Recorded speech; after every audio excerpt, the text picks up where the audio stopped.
All right, welcome back, guys. So today we're going to do a video on the different um, timing tensioners that are used on a quad four.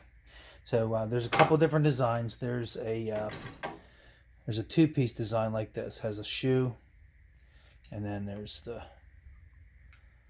piston. It's actually in three pieces when you get it. They call it a two-piece design. I really don't like these. Hopefully this is focusing and okay. Really don't like these. There's a time and place for these. The time's never. The place is in the trash. Um, on the shoe here, you have a stud that sticks up, and this goes down and snaps onto the stud. Let me just get a close up view of that. There we go. And hopefully that's focusing in okay for you guys. So what happens whenever you need to swap this out is you have to pry back in that little plastic, and if you're familiar with plastic and heat from an engine, those usually break, and then you have to get a new shoe or new tensioner. So we don't use those. What we use is what's commonly known as the one-piece tensioner, and you can find this on Rock Auto. There's a Cloy's number. You just match the image that you see whenever you click on it. This is from I think a 92 Pontiac Grand Am with 2.3. The single overhead cam 2.3. That's the application that I used to look this up. Although there's the Chiva and even some of the Cavalier years, this tensioner will pop up.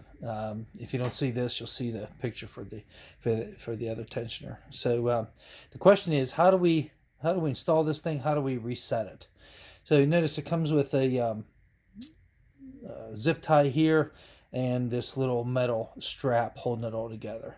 Okay, so the zip tie isn't necessary. I'm thinking they put that in there for shipping in case this would come out, that it doesn't let this fly out.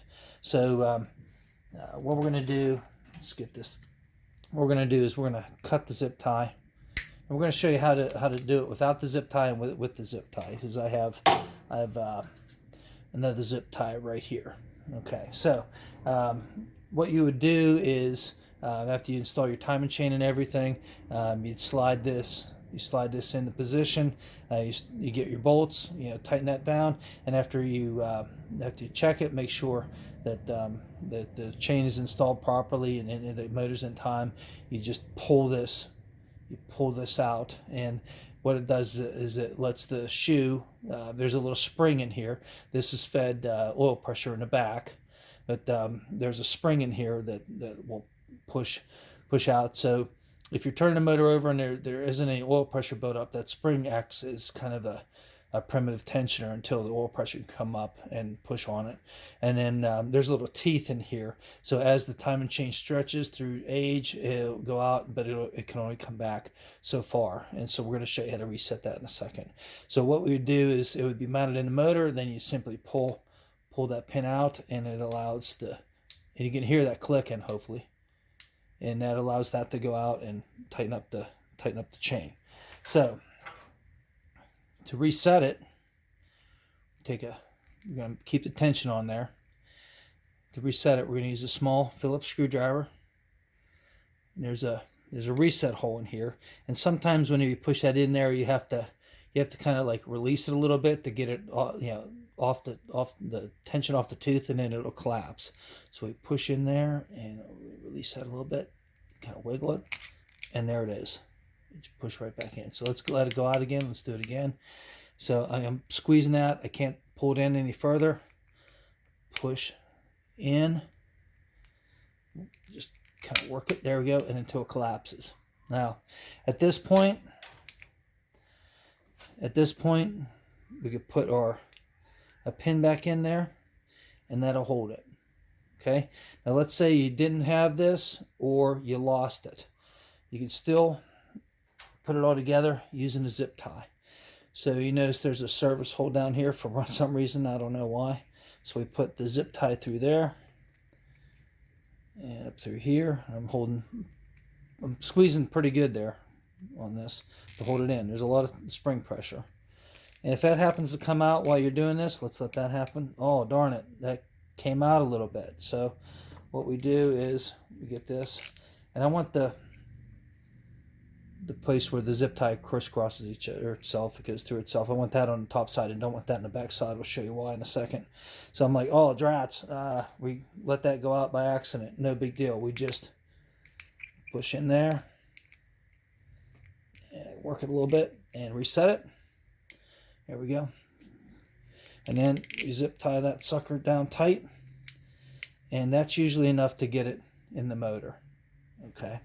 Now, once it's in the motor, what we do is put a couple bolts in there, and this little port right here will line up with a port in the block, and you get your two bolts in there, get it started, and get that down in there. And then you don't tighten it down all the way, because you have to have room to cut this and pull the zip tie out.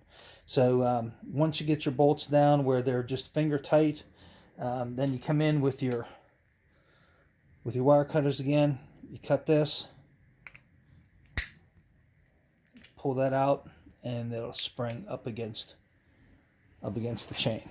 Now, there's another way you can do it, and that is to wrap the zip tie around this side. So it's a little harder with the port that's on the back of that and everything. It's a little harder. So let's just reset this to make it a little bit easier for me. So again, we're going to just push in right here and just kind of work it back and forth a little bit like that until it collapses. Super simple. And then we're going to put our clip in there. There we go. And so you can wrap that around up here. I actually prefer it because it gives a little bit more leverage. I usually go around this part of the body here. So let me see here. So your zip tie would go around this way, like this. This is actually the way I prefer to do it. I just showed you with that hole there. But you bring that around, and then of course whenever you have it down, on the motor, and you can't tighten the bolts down tight to get the zip tie out. You have to wait until you pull the zip tie out before you tighten them down all the way. The other caveat you have to watch with this thing is the stud that is used on the two-piece. You've got to remove that, and there's a bolt that mounts right underneath here on these. There's a little recess here, and you can't use just like a regular bolt. It's a 13 millimeter head is the factory bolt that they use on these, and it's a real short head on there. So if you're trying to use a bolt that's get a taller head, it's going to run into some interference. This isn't going to tighten down far enough. Let me get this like this. So your bolt head would be here. You'd be trying to tighten it down, and it'd be bumping in right here, and it's going to hold this up while you're trying to tighten it down. That's not going to work. So you have to find a bolt that has a real short head on it, and then double check it. The other thing you can do is you can take a regular bolt and you can just grind the head down to where there's not much of it left, and you'll be able to to stick a feeler gauge in there, and just once it slides back and forth where it's not coming in contact there, that'll just so it's free and not bound up. You can even see like there's a recess right here in the shoe. Let's see if we can get a close up of that. Yeah, there's a recess right here in the shoe, and close up. There we go.